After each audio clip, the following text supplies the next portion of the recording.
Back in 2009, I was an emergency physician and unfortunately had a very serious back injury and fell in the emergency department and broke 2 bones in my back. And I got up and worked the rest of my shift, of course, because that's what we do. Police, fire, rescue, medical staff, that's what we do. We take care of others and not ourselves. So I worked the rest of that shift and got my back pumped up with steroids every 3 months so that I could survive. That went on for 2 years. And finally, at the end of 2 years, those steroid injections stopped working. And the pain was so out of control. And I was working a shift at a hospital, and I went into the bathroom, and I sat down, and I said to myself, if I had a pain pill right now, I would take it. And that was my bottom, because I knew I would never jeopardize my patients' lives for that. And that morning, I stayed late. I finished all my charts, signed everything, because I knew I wasn't coming back. And I can vividly recall driving across that bridge that day. And I honestly had to take my right hand over my left hand and physically stop that hand from driving the car off the bridge. And that was my bottom. And that was my breakdown, because I never knew how to ask for help. I was subsequently diagnosed with untreated depression from chronic pain that was being poorly managed.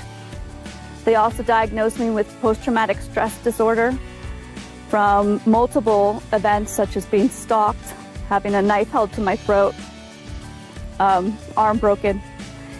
And never once in that whole period of a few years when all this went down did anyone say, hey, how are you? Do you need help? And I was an emergency medicine physician, so of course I don't ask for help. And I have subsequently learned that actually asking for help is the biggest step of courage there is.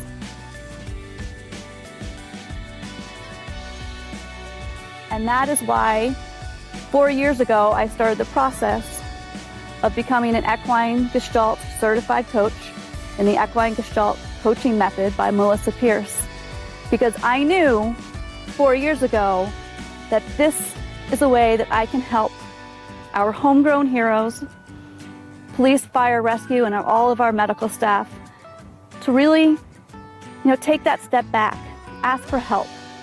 How do we process all those horrible things we see every day that humanity does?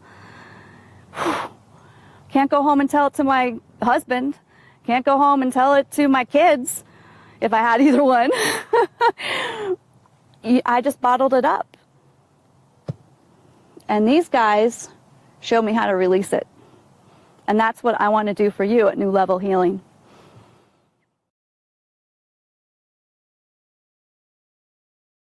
In my recovery, I was treated for post-traumatic stress disorder. I had feedback, neurofeedback, which I actually also offer. But I also reconnected with horses.